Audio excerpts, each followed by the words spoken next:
Yeah, they can't do it.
Is that a spot that he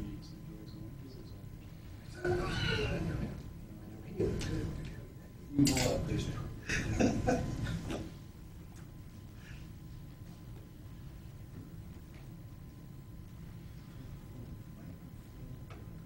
Yeah.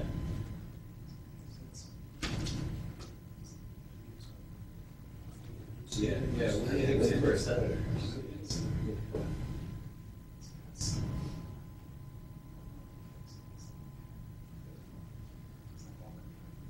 Steve Nickles. I see Brian Donnelly.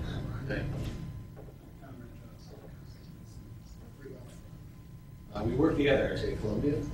Right.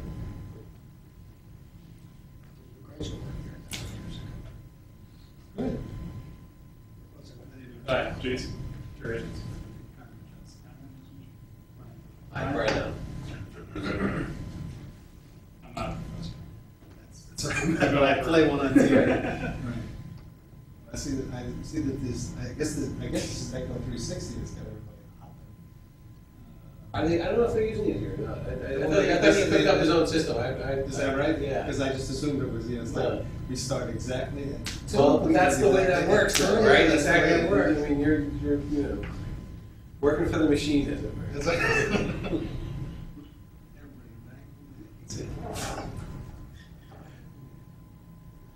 Else, anything interesting so far? I just came from the simple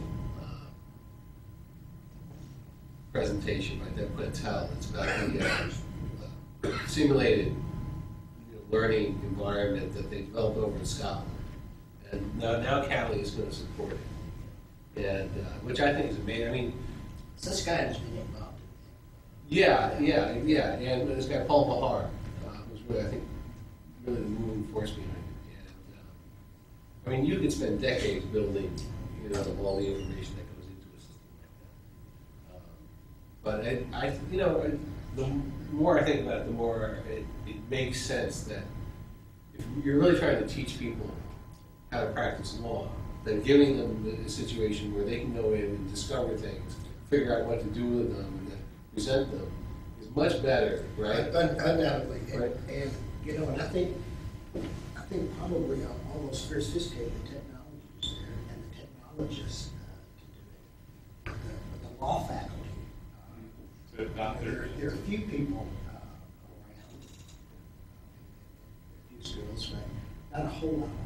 A lot of law can write books, but there's not a whole lot of law faculty. Right, I'm actually doing a PowerPoint because I'm going to do a presentation tomorrow morning about this problem, right? Because my impression is that, particularly with Westlaw Next, and the new Lexis from Microsoft Office, the search engines are incredibly powerful. Yeah. And you search not just for legal authority, right, cases and statutes, but you search through lots of other data sets, such as like the file room, right? And from my experience practicing law, being a law firm, I mean, really the file room that's critically important in so many instances, right? What you can dig up from there, and we don't have file rooms in law schools, right? Where's that going to come from? So I mean, I think that one could imagine building up these simulations with lots of resources, what they call them, but also having the data sets that you can get to through Lexis and Westlaw that students discover as they would, when they're actually practicing law. If you do this kind of an open source basis, and in fact, one of the things we early started working on this exchange, I predicted then that you'd have groups like the legal law group and others who on exchange or some other means. Yeah. Just in some means. Yeah. Would get together and put together a common set of materials. Right. For labor law. Right. They would be vetted by all of them, have their stamp of approval. Right. And it wouldn't be completely the same. You can obviously fiddle with it, so, but nevertheless, I think that's fun. Yeah, I think model sets of these things is really what's missing out of this, right? And that, of course, that's the problem. Is it takes people with a great understanding of the particular area of law to say, no, this is the good stuff over here. This is what students should be learning with, right? This is what we've done with case books, right? We come with certain cases that everybody learns, right? And they stand for certain propositions.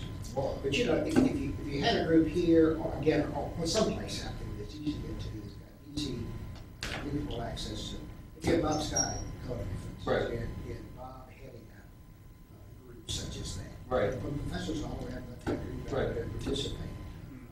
Right. And or maybe even getting certain law firms to hand over a case from soup to nuts, and then you can have faculty go through it, and massage it in a certain way, so that it isn't about particular real people. It's about some set. And I think that the current ABA push is really going to be a fight. Just this sort of. Yeah. Well, we'll see. But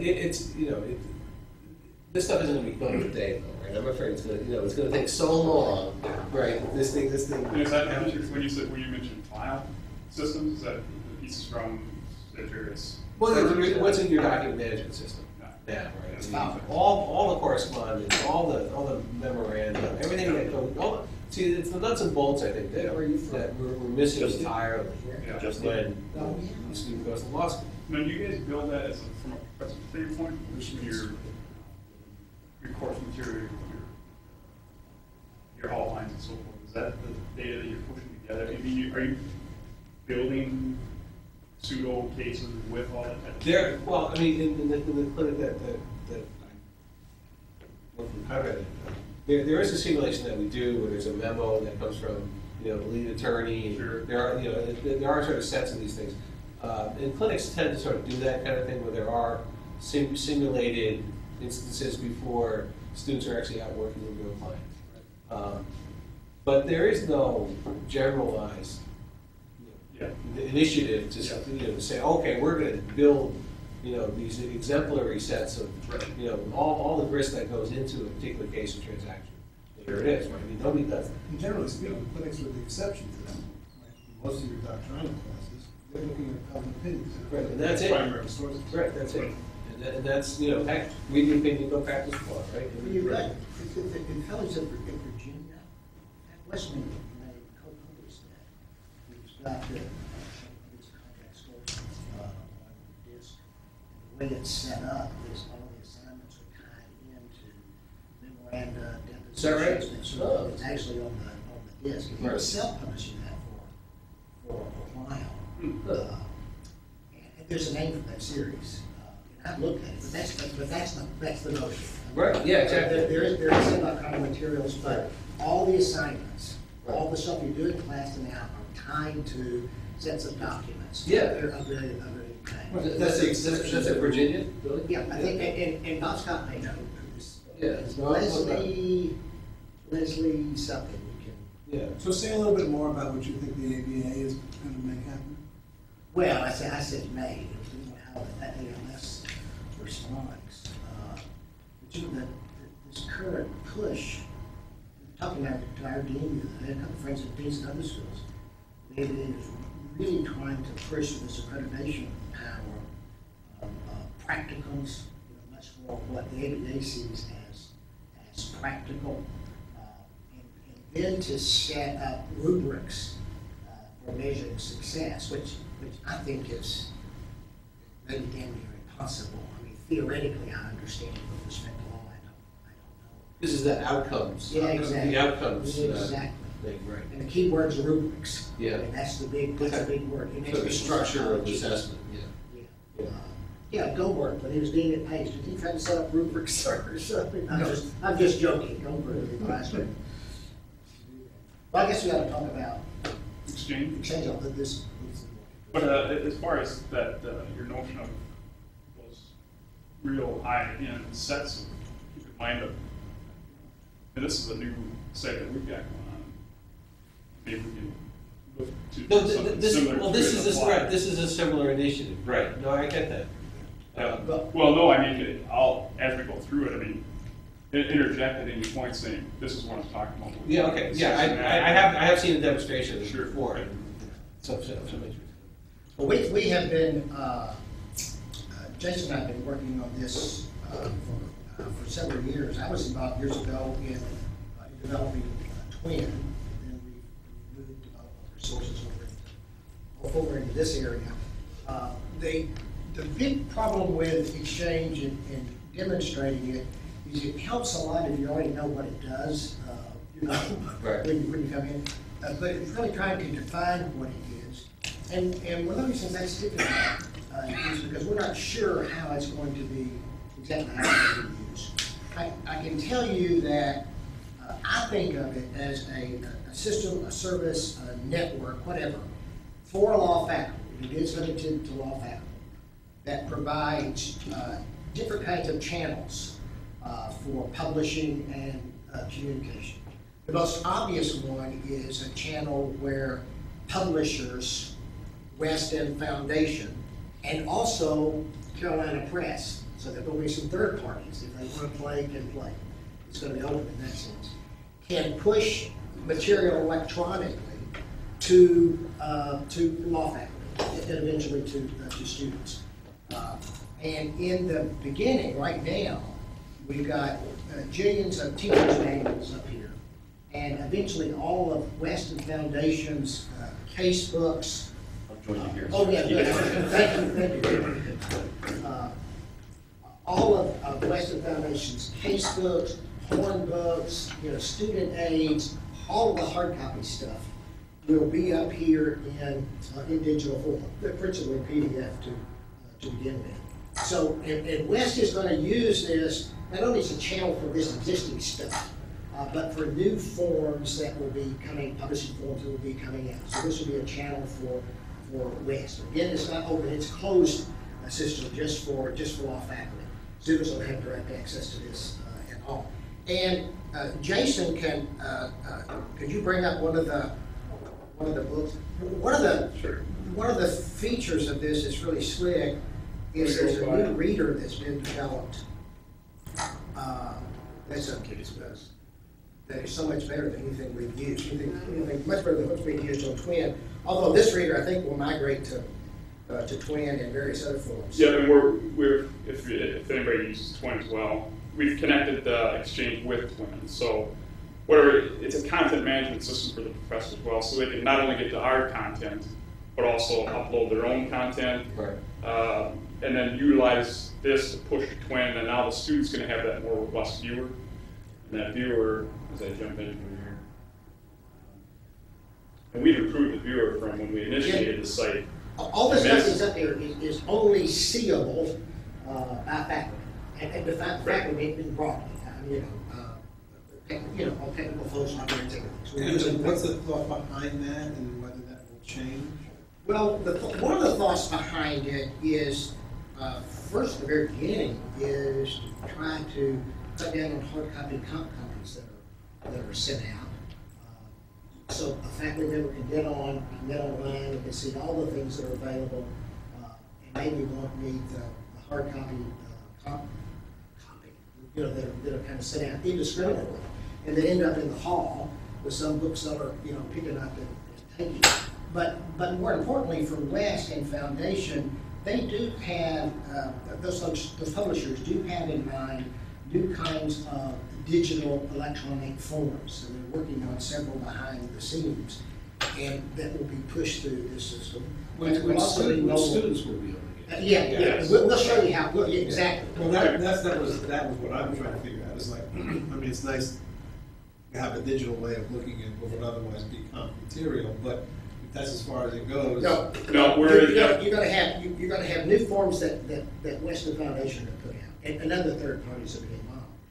And then another channel is for publishing and communication among faculty themselves in all of the schools. Mm-hmm. And this is where we're going to see, we think, the largest use, and that's where we're not sure exactly how it's going to be used. You can, a faculty member can upload into this system any kind of document, PowerPoint, audio, video, whatever kind of be. I call this a kind of file cabinet dump, where a faculty member's got the supplement she's had, or her own brief of this case, or something that she's used in class as a supplement. All that can be uploaded into this system. It's completely open to all faculty. And then other faculty, all faculty, will be able to search this database, really, this collection of materials, along with the materials that West itself and again other third parties have put in here, and be able, through this system, and Jason will show you in a minute how actually it works, through this system, be able to go and pick pieces that she wants for her class. So you may have put a brief up there. I may have put a deposition up there from a Chapter 11 case that I think is important. Because we will see a lot of those kinds of documents coming in from adjuncts and others. And when you upload, Jason, can you show them An upload? the upload page? I'm gonna come back and play with the viewer. From the upload page, it's quite extensive. You can put the kind of copyright on it. You can put who's going to see it. It doesn't have to be open to the whole world. Right. It can be open to some kind of subset, or just to you. If you just want to use it as a place to keep all your stuff, you can do that as well. Or you can also open it to everyone. We obviously not only give it a name, whatever it is, but some description, and then we've got further down a place where you can add tags. And obviously, what we hope is that faculty will be, add a lot of tags. Share material that the tags are. Yeah. And therefore be able to find it pretty easily and pretty precisely. Right. Although that may take some kind of education. But this is the upload page. So obviously you browse, you find the file that you want to upload. Yeah, you can browse out, and as Steve mentioned, you can grab any file you want, a PowerPoint, a Word doc, a PDF, and all of it will render into this viewer without altering the outlay. So I think previously on TWEN, if you upload it into there, you're really having to rework how the document renders back. Unless it's PDF. And this puts it out there as you originally developed on PowerPoint or Word or what have you. It holds the settings, it holds the formatting, etc. But as far as adding material, currently we only have the ability to add one piece at a time, but the next step is we're going to revamp or adding material so you can upload a multitude of files at the same time. The tricky piece is there is assigning metadata to a piece of document. Right, because I'm assuming one document that you create is going to be slightly different, and so forth with the metadata. But it's a matter of browsing out and grabbing whichever piece of content you want to pull up. Right. And there is no limit that West is putting on this. Sure. What you put up, the number of things you put up, Right. it is not vetted by West in any way. West makes no claim of copyright. All of it is going to be your stuff, and there's no additional cost for this service, whatever. And we're hoping it will obviously take a while for this kind of thing to catch on if it does. But imagine the kind of library of materials, a file Right. you could build up here with faculty all around the country putting into this system. And it could be anything. I've got my teacher's manual up there for books, and one I've got teaching notes, all kinds of things. But I've got something that's public too that folks, if they want to spend more time on this subject or that, can put into their TWEN course that deals with specialty areas. But it's open to anything and everything, and then a faculty member can use it however she wants. Sure. Yeah, it is, as Steve mentioned, as you run through assigning metadata, you can assign privacy to it. So you can solely use this as your own content management of your content and label it in private. Nobody else can see it unless you want them to see it. Meaning you can open up that piece of document and send it via email to a colleague, and they'll be able to have access to it then, or public. And then it's out there as a recently added material, so anybody can search and find it and pull it down and use it. So it's somewhat start to collaborate, find other pieces of information that other professors have uploaded that may be useful to any particular course you may be teaching or may not. And there are features that are optional. If you want to, you can turn on the feature that allows people to put comments. Right. So if you've got a draft of something, or whatever, but you don't have to turn that on. And if you turn it on, it doesn't have to be public. So, there's a whole lot of customization that you can do, that the individual can do. And it's this page for upload is kind of lengthy, and we hope to shrink it some. Jason and I were talking about this at lunch, but everything there is understandable. I mean, you know why it's there. It's just not a bunch of, if you want a common copyright, there's all kinds of possibilities. And it's pretty easy to use. And there are default settings, of course. You don't have to go through everything every time. I think what is most critical to real success of this over time is when folks upload is using the tagging mechanism. Not so much the description as thinking of those terms within the document that further set it apart from anything else. So it can be targeted, can be found by searches. And the way you can search. You want to show them the search? Sure. There's a multitude of ways you can search. And remember what you've got in this database now is all the stuff that West and third-party vendors have put out there. And what we're hoping, and what others have been pushing for years, is that eventually all of the Weston Foundation and other third-party materials will be sliced up, so you can the chapters of all the books. Right. So you can go through and just pick those kind of pieces, and maybe even from the smaller slices than that. Yeah. So you've got. Are you able though to scan through those books and give them sort of an initial cut of what your West classification system would be, cases and things? The problem is, in fact, Jason knows the technical part. I'm sorry, I didn't hear that part. Let's you get a new case or something. They can scan through the text relatively quickly, give their editors at least a head start as to what some of the possible classification schemes will be before they go through it by hand, or individually go through each one if there's multiple letters going through it. But could you do something like that for the professors? So the professors upload a chapter. Sure. You guys go through, give the first sort of cut of what your tagging would be, and then you allow them to edit it if they would wish to. Yeah, because you already have the thing in place. Yeah. I'm sorry. The technical problem is you have to assign an identifying number or code to each slice that you have, and there's the real cost problem, because you've got tons of hard books and case books and all this kind of stuff, and it's easy enough to divide those, into chapters or sections, but the system is such now that you have to manually go through. They have to manually go through and assign identifying numbers or codes to each of these items. So we can do it easily, and we can classify them, we can note them however faculty want them to be. But the problem, at least in the beginning, is the existing materials you've got. How do you get them sliced up and used, particularly when these things become kind of commercially available? Right, and we've done a little bit of the slicing with the Law Story series. If you're familiar with our Law Story series, Oh, yeah, actually I am, yeah. We- Some faculty do that, where there's stories of tort law or something like that. Yeah, I can bring some up. Major cases. Yeah, exactly, right.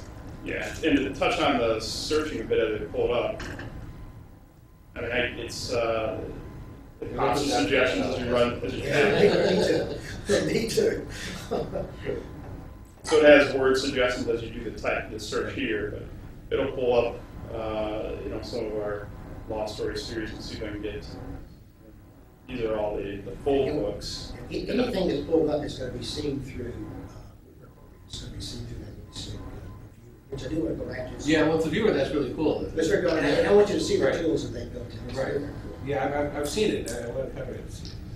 Yeah, I can pull up the story, but the story series, what we've done is sliced them up. But Right.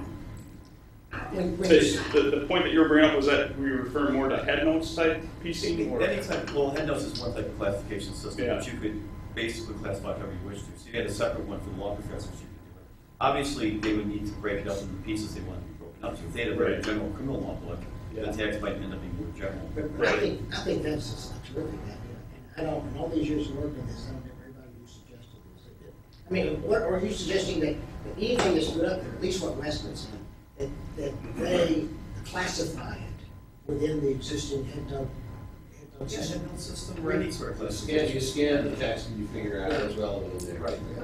And so if they said something more general, you give them more general text, but if they did decide to break it up, it just is a first cut. I mean, you can always go ahead and. sure. And we can do that, but then the problem is the much more kind of mechanical thing of how you're going to But what you can have is a lot of professors are all for stuff and they won't do anything. They're just gonna Sure. upload it, they're just gonna say, well, I'm not gonna tag it. So Yeah. you almost have to do at least a base level for them. It's easier to edit stuff once it's there, even if you put the wrong stuff on, Right. I think Yahoo used to always put up your locations North Dakota, because then you have to change it. Right, right. So you can do, I'm not saying criminal law for injury stuff. Yeah. You can do something to get them going. No, it's a good That's suggestion, and it's open. Any suggestions that you guys see as we go through. I mean, we're in the midst of building it as we go, so. This is a constant, never-ending beta. So that's what it's much like TWEN has been. It has always been open and changing. But show them the different filters for the searching. Yeah, they put the filter, so you can search multiple ways, but you can see you do word search at the top. You can go to advanced to get a little more breakdown, but there's also the filter set. So whatever is uploaded, it's going to read by tags, by material type, subject. You can jump into. So if you're interested in what's out there on constitutional, you can jump here and see what current documents are currently under, as far as the subject, constitutional law, and start to break it down from there. And it starts just one way of searching for what's content is out there. As long as it's public, it's viewable within this set. Other than that, your other colleagues, if they're putting private material up, then it's obviously going to need to be sent to you. But when you first go into the system, you create, using your existing Westlaw ID or that new system that they have, you have a place here. And there's no new numbers, it saves them, you identify you the school. And there you can put whatever information you want, rule or not, but it is possible in this, at that space, to indicate the kinds of materials and topics and subjects that you want to be notified about. So if somebody uploads, whether it's West itself or whether it's a colleague somewhere, uploads and happens to use the right kind of, the right tags or classifications, whatever it is, you're going to get some notification, which is very nice. So, yeah, and so as far as the material we have up there, of course, we have all our West Foundation, and then any material that the current law professors that are part of the site have uploaded that's public. But the viewer itself, we have just revamped. Yeah, viewers are really the slid part of this. Right? And this, again, keep in mind that the students would see this as well, not from this site, but via TWEN, with the ability of the professor to push that through to them. And you notice that some of those titles had some pricing associated with them. That's not anything associated with the professor, but if they push that content through to TWEN to a student, the student's going to have the ability to purchase, say, an electronic copy of this case book, But throughout the purchase process, we have big warnings saying it's not mandatory. You always have the option of closing out and going to get the print book as well. But it's another avenue for a student to be able to come out and utilize an ebook version, because it's with that, the tools that we apply to it are fairly robust as far as what you can do to the content. You can search through the viewer, you can search word for word, so you can do word searches, and jump to that. So I can do a word search, I'm not sure if that would pop up, and a list by page, how many matches throughout the entire document, which I think is a very powerful searching mechanism for the viewer itself. So you can see, obviously, it shows a fairly... What kind of text did you put? Is that all your texts now are available? Within the Exchange, they have all our Weston Foundation content. So they're not, we're in the midst of pushing it. I think casebooks, I'm trying to think of the number, not all of it's out there yet, but a good majority of it is. So all our nutshells are there, law story series, Horn books, concepts and insights. Some casebooks are out there. And you can jump out there and join. There's no charge to it. It's a free service. But you first want to be registered at lawschool.westlaw.com. You come up to the site, register, and go around. But one of the very slick features of these tools, in fact, when West was developing this functionality, they worked with students around the country, including my students at Wake Forest. Ask the students what about this or that, right, to see. But the students can go through here, and in the note function, can actually take notes over on the side. I can highlight that sort of thing. Do you have binders books? There's highlighting, note taking. I'm sorry. Would you search for Binder's book?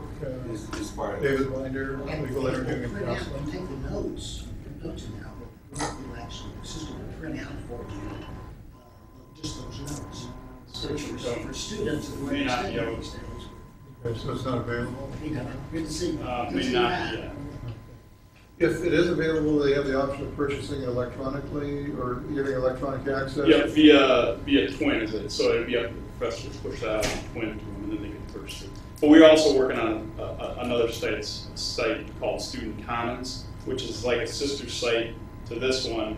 Students don't have access to this, but they'll have Student Commons, which is going to utilize the same viewer, give them access to electronic. Can you show us a little more of those features? Sure. Yeah, actually, I can't read them from here, so you can just read them. Yeah, just tell us about. Oh, is it not coming through very well? Sorry. Well, it's a fine, you know. Yeah. So at the top, Not good focus on yeah, the main tools as I go down, first is tools, and I'll jump into each one of them. Then it's search, then your notes, and then my markup, and I'll touch base on what that is, and then thumbnails, so it just shows the pages. I can jump to any. It's just a picture of each page, so you can see it. But the majority of the Can you hyperlink material? Yep. Create links. Yep, you can create a link. We're building a tool into it so you can site link, so you'll be able to site link your material as well, and then export that to PowerPoints, etc. And those links will hold, so it will export it in HTML, so you can put that. So, for instance, So we go to Westlaw and pull application. or if you, let's say if you created a document and you cited information in it, yes, it'll link to Westlaw. Right. Not to Lexis, but to If Westlaw. you're you've got a variety of case books, horn books, primary source, whatever it is that's in there. You Right. can create links between those sources for yourself. You could, as far as linking from book to book, is that what I'm? Book to book to, yeah. I mean, So, suppose I've uploaded an outline of the case. Yep. And I'm in my bankruptcy book, and I build a link in this to go to that outline. It wouldn't. No, not at this point anyway. It's not static. Not a link that would, for instance, if I want to jump, if I put a link in here that would link me to some other document or book within, that's not an option yet. So the link's only in terms The link's going to be a link out to a website, a link to a case that will get us to Westlaw. But you can go ahead. I mean, would the case links also give you the key site values there too, so I can hover over a link or something that's going to a case, and I can see whether it's green, yellow, red, or whatever. Yeah, not yet, but that's something we're looking at doing. But it's a good suggestion. We're looking at doing that to build it into this viewer as well. So. Are y'all working on doing this The cross intra-system linking? Well, Not yet, but it's a good suggestion. If that, It's a good idea. if I'm understanding what you're asking. well, for example, so years ago there was a Lexus product called Folio, which allowed you to put out electronic materials, and students could annotate them, they could create Sure. their own comments, they could create links between the various pieces of materials. And so you could create links out to cases, links out to websites, but also links out to other materials that might be homegrown and put Yeah. into the database itself, which was a helpful thing if you were trying to get students, for instance, in the clinic, to link out to other briefs that have been done by prior students, predecessor students, or Yeah. original materials that came in through, hearings and other things like that, which is a helpful. And the way, Jason, the way that could work, on the surface at least, is I would have built in a link to something within Exchange. Yeah. That I would have the option of clicking on my materials. Yeah. Because when you go through and find materials, if you like them, you mark them, they're going to be listed in your space. Right. Right. It's your own library. And so you can click on my materials and then go down through there and select whatever it was you wanted to link to. And then select it and have the link. Yeah, and you could, yeah, and I think, yeah, you can do that, as Steve was just mentioning, that's one way you can build it. So I could come out here and find this, copy that, and then upload a new piece of material. If I upload that, then I'm going to have a link. It creates a link, and I can place that into any document, and then should link back in. So if It's you gonna put some point- documents up there, you can link them Yeah. from some. So if I do the upload, I can do This thing is upload called- URL. I'm sorry, student comments, you said? or- This one is Law School Exchange. Yeah, but rather than, and it's only viewable by students through TWEN, but there's this new thing coming down the road called your comments. Student comments, right? Right, they would go in and see, faculty material outside of TWEN. Well, they're going to have access to all the Weston Foundation Press Right. content as well, electronically. How's the pricing on that, if they decide to get an electronic copy rather than electronic access? Versus the print. Yeah, I believe it's price points. I'm not 100% sure on all of them, but it's going to be less than what the print would be. Actually, Generally, I'm on the law school, Westlaw Law School Board of Advisors. There's a meeting, and I don't want to break my disclosure meeting, but there are new models coming out, right, where you're going to be able to rent it and other things. Right. They're coming up in all sorts of new ways. Pricing on- Yeah, exactly. And they're doing research on it now. Relatively soon. It won't be just buy the book, it'll be, you can buy this in different ways. yeah, the rental Price pieces. segments thing. Yeah, I think so, yeah. The rental piece that you mentioned is coming, and this is the viewer that will be Yeah, that's right. associated with it. Yeah. So, I mean, I think, trying to figure out the pricing. yeah. So could I you like it. all, I mean, I get the idea that it's a way of cutting down your costs on complementary materials. I get that it's a place for collaborating, or at least being either communal or individual storage depot, file cabinet. But I was interested in the sort of enhanced electronic publication piece for students. That is to say, let's say you wanted to write a case book or a horn book, and you wanted to include in it a lot of the features that are available to us through digital formats and online materials and the like, that you can't replicate in a book, except very clumsily through screenshots and the like. I'm interested in that publication piece. Is that available now? When, if not when? What what, kind of what you're describing, Dr. West, is like the interactive casework series, basically. They do a hard copy version. There's an online version that has various kinds of functions, electronic functions associated with it. And I guess now, whatever I upload, with whatever links are in there, whatever other functionalities that I can add myself, will they all work within this system?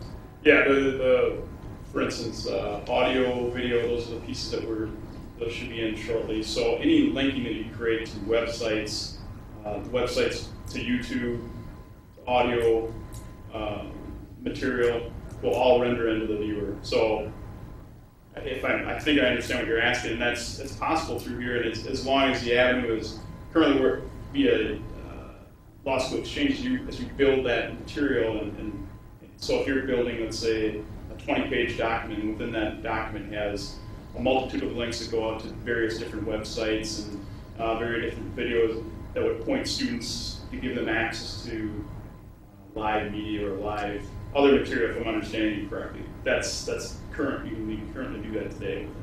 Right, but I guess what I thought I heard you saying earlier was that this would also serve as a publishing platform. And that's what I'm interested in exploring. And yes, yes, it is a couple of ways.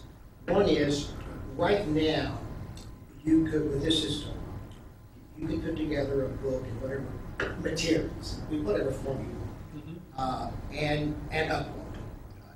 It's very, it didn't take any course. So you're building these materials, you upload them. They can be, let's say it's public, so anyone that's in the system can see it. Anybody could, adopt that book for use in their course. And we'll show you in a minute, you can then suck it into TWEN, basically. Right. So it's available there. Or eventually, I guess, will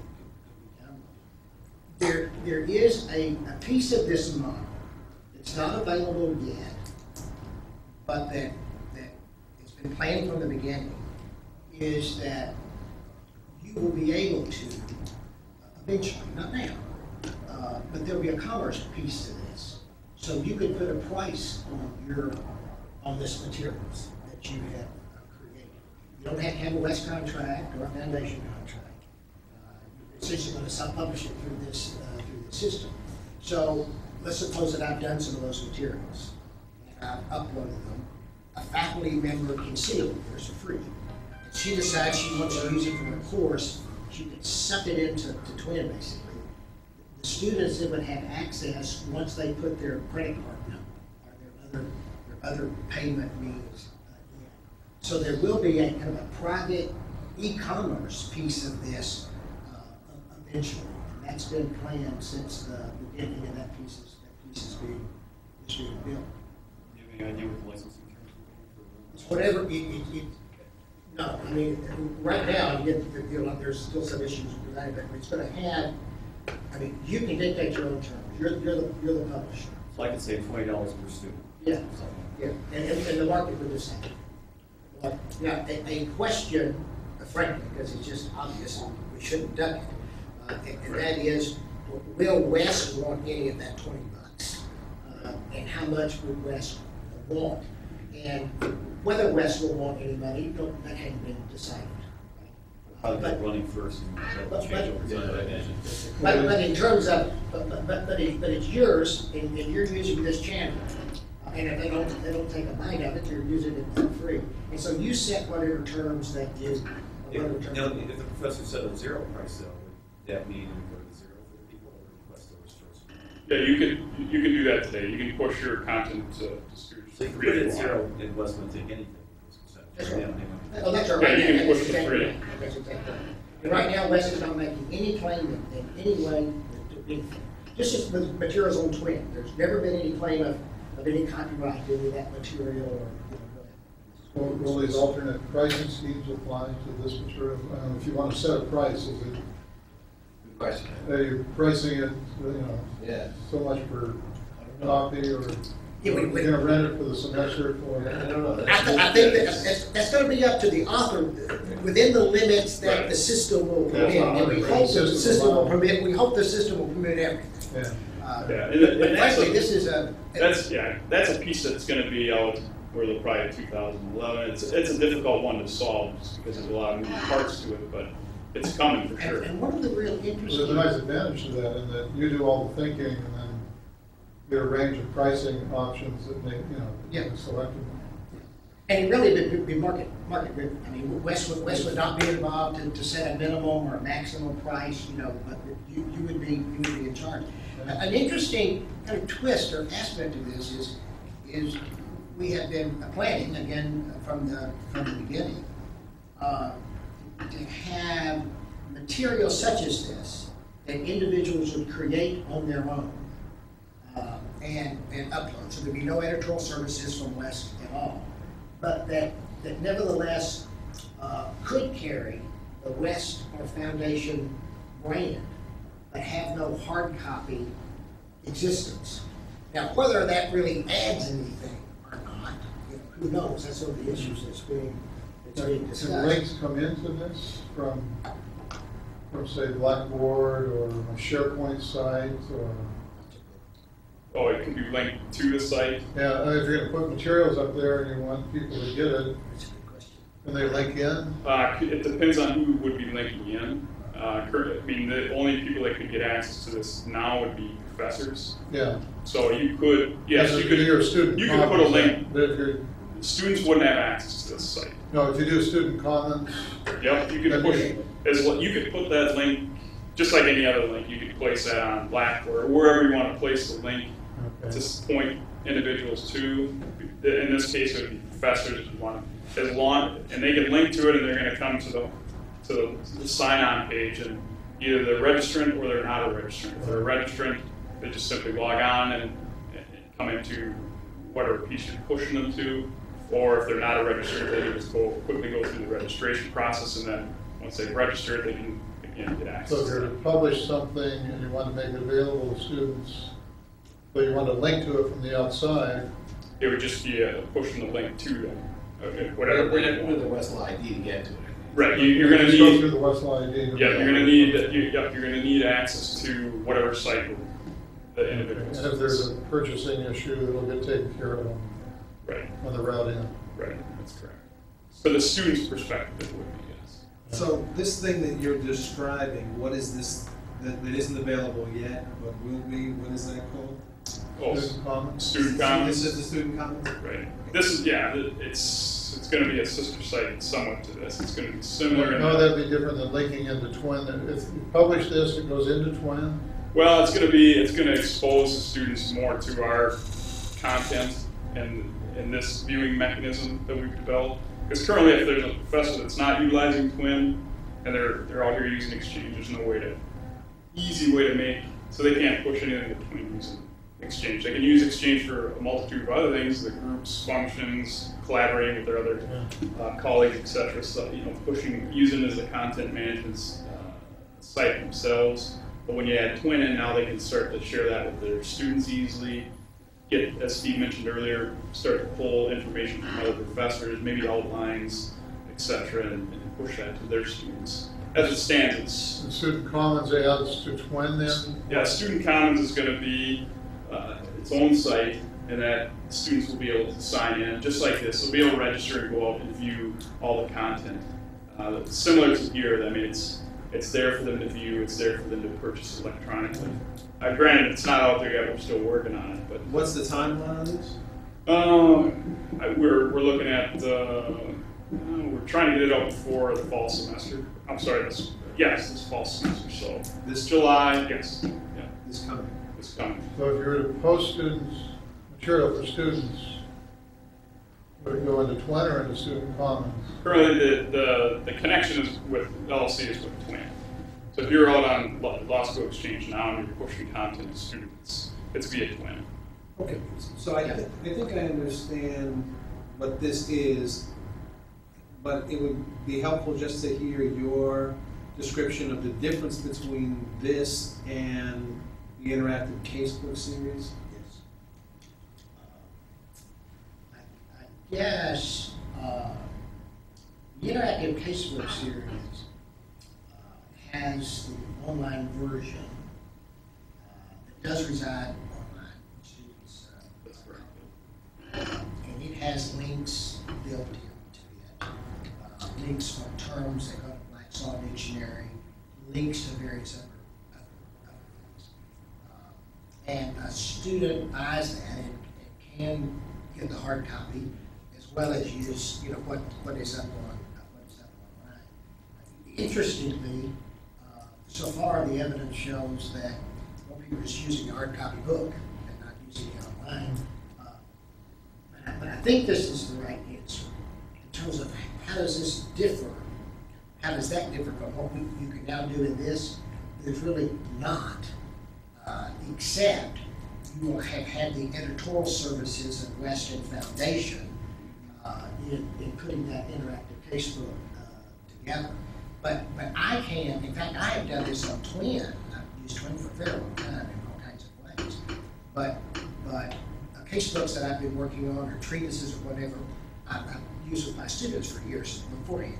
And I would put those up, leaving all the links in the cases, links out to State Department sites or whatever, and do that through TWEN, which work quite well. We can do the same thing up here, except this reader is much better than what we have. This We always reader need a is, physical reader, right?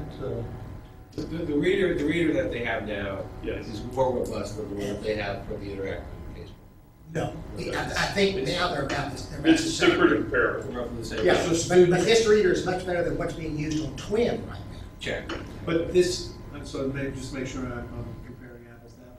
Students could utilize all the functions we see up there. Correct. Interactive casebook system.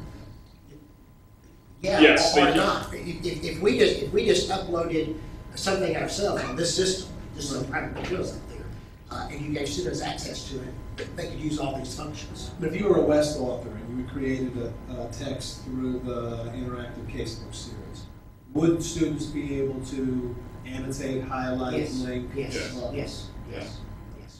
And the current interactive casebook, so we have all there now, I think we have about 19 titles.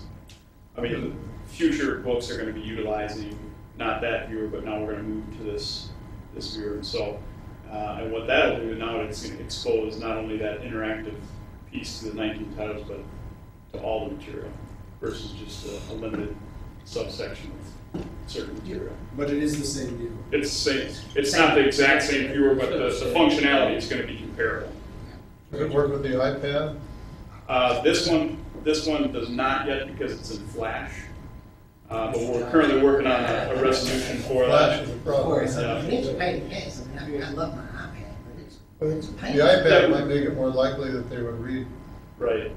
No, and we're working on a resolution around that piece.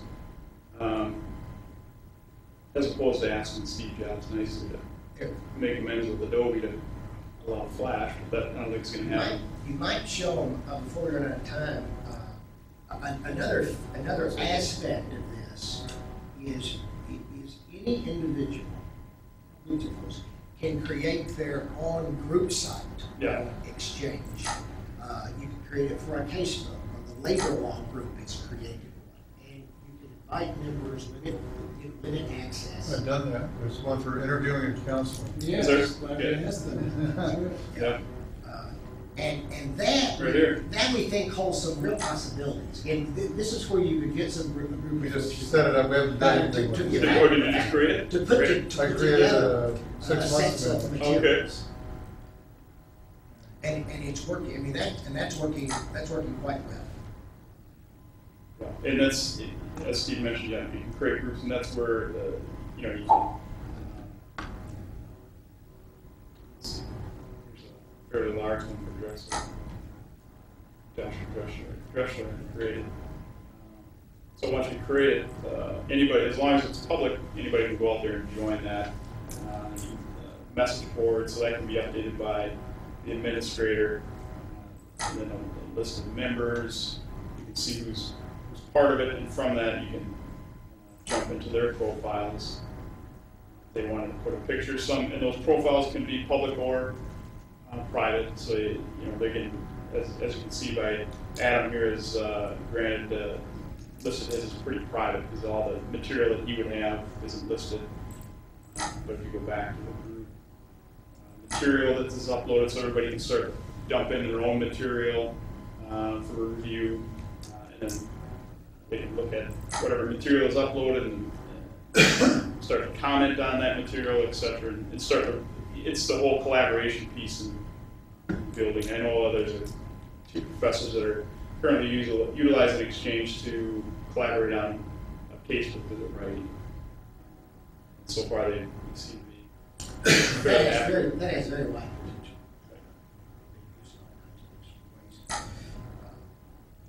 potential. Another respect to TWEN, we've talked about this a lot. If you're using, let's suppose that I use TWEN, I've gone out on Exchange, and I've found a number of interesting things that I've added to my materials. I'm on TWEN, and I'm in my payments course site for TWEN. There's something I found on Exchange that I want in my TWEN site. So I've got a document page there where I've got a collection of these materials, and let's say 150 courses. I open it up. And of course, I've been able to add whatever I wanted to there, a Word document, whatever. Now, if it's over in Exchange, it's very easy. What I do is when it says, open the page, I'm going to add an item. I get an option of adding something from Exchange. And if I click that, it will go to my list of materials in my library in Exchange. And I click on it, and it's sucked into TWEN. That's all there is to it. It's not literally not sucked into TWEN, but that's the way it looks. That's the way it appears. And the nicety there is now that and again, it goes back whatever content, PowerPoint, Word, etc. That renders up nicely. It holds the formatting, and now the student have access to this viewer. And we haven't really touched on the tools of it, but granted, the search capabilities is great.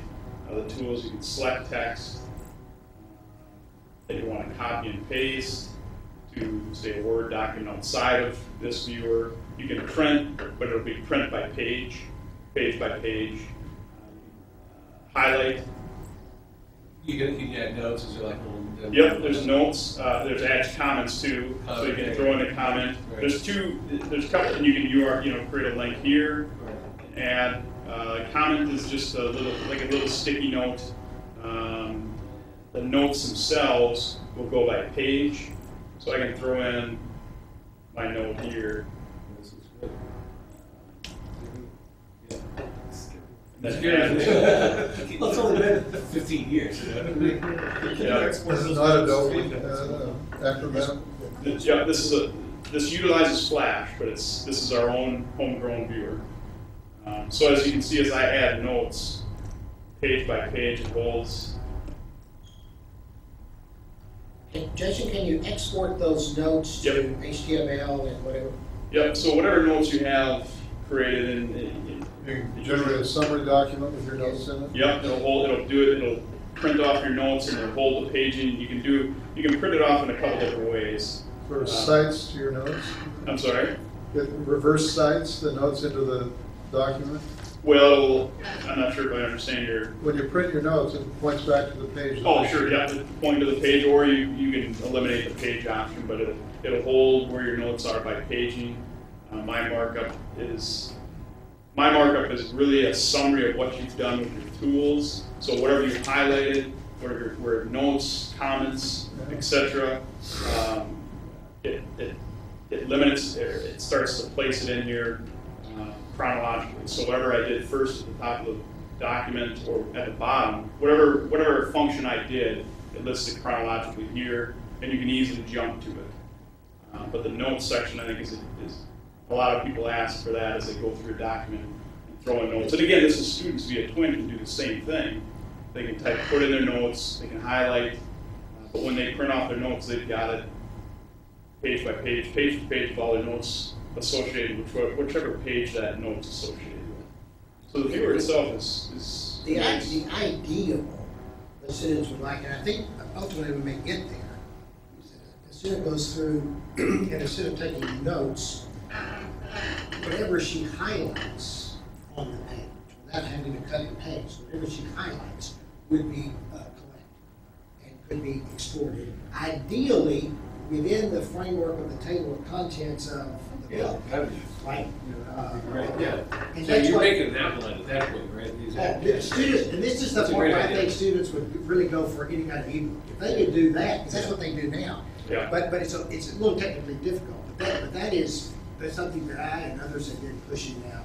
That would make a huge difference. It would make a big difference to professors. Absolutely. We go through all kinds of, we go through tons of stuff. Particularly if hard it's to in the remember. content, in the context of the table of contents, that it just is the Dickens. And it exported directly into a Word, or Word, or whatever you're using, but a Word document, so you could then go back and annotate and add your materials. I mean, I think that is kind of the tipping point. I mean, that's what would get students to really start using online or ebooks. What about after you graduate from school? Is it like access that you get as a practitioner? You actually practice? As a practitioner to just either site, Yeah, or at least to get back to your old notes and the old stuff that you're reading. I mean, obviously, like I was in law school, I grew up in a book, highlighted, wrote Right. notes. right?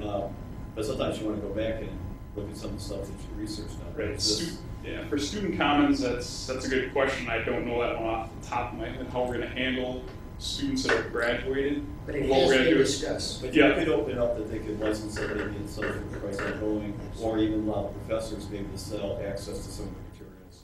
Well- There's a marketplace you're creating. Yeah, the interesting piece on, Not practitioners get access to professor materials.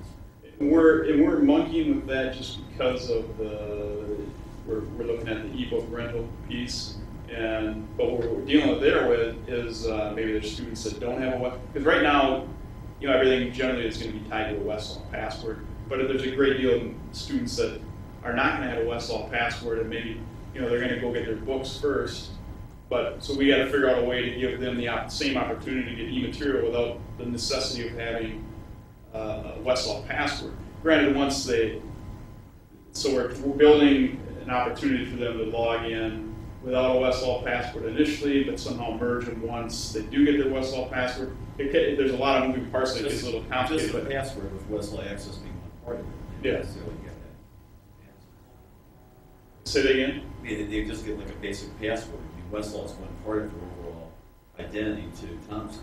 Right. There's the Westlaw part, there's the education part. Maybe they can do both at the same. But that's just how much access you guys choose to give them.